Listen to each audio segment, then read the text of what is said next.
you for coming this afternoon. I have a question for you. If you look back at the last 50 years of our history, how many representatives of people, parliamentarians, Pradesha Sabha, local government representatives, or public officials have taken responsibility for something that has gone wrong? You don't have to tell me now, just think about it. So are we saying that everything has gone well in our country? That all the responsibility that our public representatives assume or public officials are entrusted with have fulfilled to the satisfaction of people? Well, you know the answer. Last April, we lost 32 lives in the Rata garbage mountain collapse. 32 precious lives. Who took responsibility for it? There was some inquiry that was held, and there was a scapegoat, a very junior, the municipal commissioner at that time, or who was there, was found fault with. But what about the ministries? What about the government agencies? What about the Pradesha Sabha? What about all these people who are responsible for the management of garbage?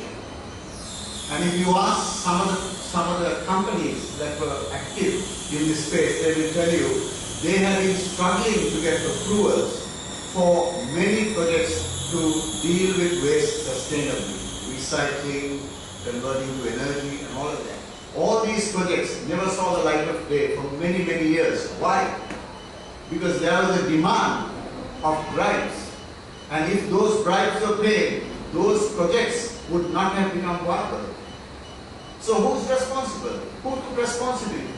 32 lives, innocent lives, are screaming out and asking the question, who's responsible for the loss of their lives? I must say that the Ministry of Megapolis did something positive. In the last year, they approved 3 waste management projects. In the same breath, I would say that they are being careless in going about the waste management project.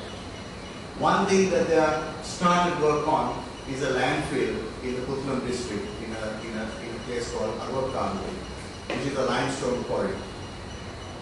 That's an ecologically sensitive area. It's just by the Puttalam, just a couple of 100 meters. And more importantly, it sits on top of one of the largest freshwater reservoirs in the country, underwater freshwater reservoirs, what we call aquifers. So there is absolutely no concern and care for the fact that there's blasting that's happening in the limestone quarry just 1 kilometer away, and that whatever lining that's going to be used is going to breach over time, and that the precious water, fresh water resources are going to get contaminated over time. And as you know, that's an area which is short of good water, right? But more importantly, the EIA report of that project states that there are no human habitations within 2 to 3 kilometers of the site. Now the fact is that there are some 5,000 people in several communities living within that 3-kilometer radius from the landfill site. In fact, within a couple of 100 meters, there are 2 villages, right?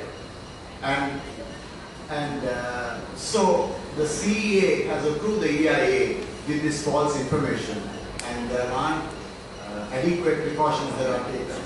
And just as much as we had loss of life in Rata, there's a very strong possibility that we have loss of life due to elephant attacks. The Vilpattu National Park is just 6 kilometers away.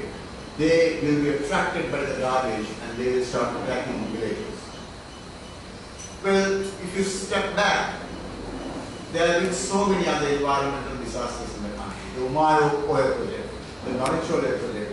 What about those EIA reports that were approved? They told some beautiful stories, but what happened in reality? There were loss of lives, there were loss of livelihoods, And who took responsibility for all this? And coming back to the Megapolis solid waste project, you might know that the World Bank, which agreed to fund $100 million, over 15 million rupees for the project, pulled back. Why? They pulled back because the right procedures were not followed. Whose money is the Megapolis Ministry spending on this project? Are they not accountable? Do they make sure that the right procedures are followed? And the contract has been given to a Chinese company which has absolutely no experience in land design or land construction.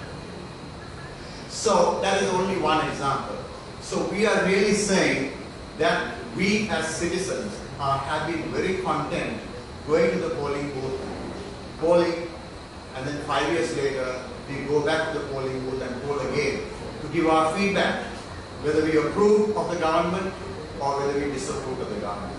For 5 years, as Mr. Rata was saying, we remain spectators.